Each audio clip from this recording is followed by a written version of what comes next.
Today's top story: the reported rift between Prince William and Prince Harry continues to attract public attention. In this video, we examine the latest reports, the ongoing tensions, and what they could mean for the future of the royal family. This is a huge element of the Sussexes coming over. So I was told by my source that it's been a, quote, real point of great sadness for Harry that he's been unable to bring his wife and kids back to the UK safely to reconnect with friends and family. And he would love to introduce the children to his wider family to show them where he grew up. End quote. Tom. It's the first time, as I said, we've had the full Sussex family here since 2022. Now, things clearly are not good between Harry and Meghan and William and Catherine. But Archie and Lilibet are the cousins of Prince George, Princess Charlotte and Prince Louis. Do you think there's any chance that the tensions will be put aside and that the kids could all get together? No.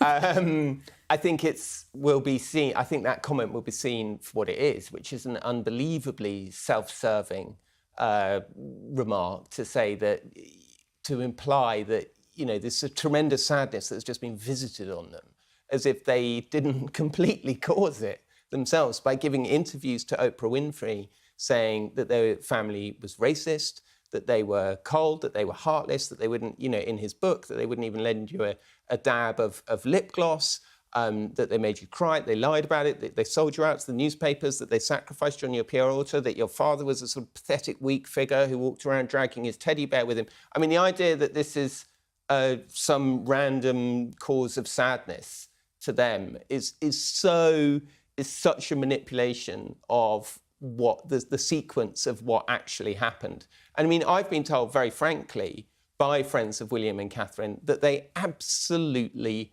loathe them. They completely blame Meghan for what has happened. And, we can see there's so much evidence of how close Harry and William were. Don't forget, before Brexit, Harry was giving interviews to The Telegraph, to Bryony Gordon, saying, my brother saved my life, my brother was the one who got me into therapy. Please take a moment to like this video and subscribe to Royal Exclusive News. Your support helps us bring you the latest royal news and exclusive updates. Hey, Harry, this isn't normal, mate. You've got to get yourself together. Thank you so much, William. And suddenly the whole thing turns around 6 months later and they've denied even the access to therapy because it's going to be embarrassing or shameful and they're being sacrificed. I mean, there's a part in Spare where Harry actually says, maybe they only had me to be a spare body part for William. I mean, it's amazing. Absolutely insane what he wrote in that, and to just expect that everybody's just going to overlook it. Do you mean what Meghan wrote for him in Spare? I think she had a hand in some of those chapters. Of course, that cannot be proven. That's very allegedly over there. Let's just say a hint of ghostwriting going on.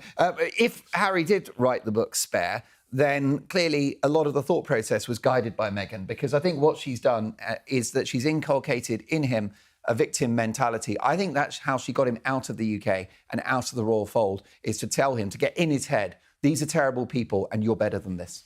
It's fascinating to have seen it all unfold, because obviously we don't know exactly what that dynamic is. And Harry himself has denied that Meghan was the driving force behind this. But as you say, there were interviews then previously which sort of go against what he said post-Megxit, as it were. So it's been... And you know what? Speaking of fascinating ways that it's all unfolding, it is almost impossible to fathom 6 years ago this happening, them coming over at summer with the whole family, being very excited about it. But Bronte, what you're reporting effectively is the undoing of Brexit.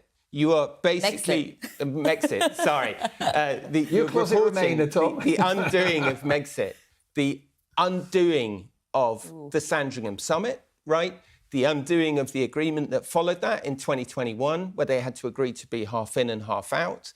Like, if you look, when they went on their Australia trip, they very openly told journalists who were travelling with them, we are now half in and half out. This is what we're going to do. We're going to do a charity event, and at the same time, we're going to put the clothes on an affiliate shopping link, and we don't care, and you can't stop us.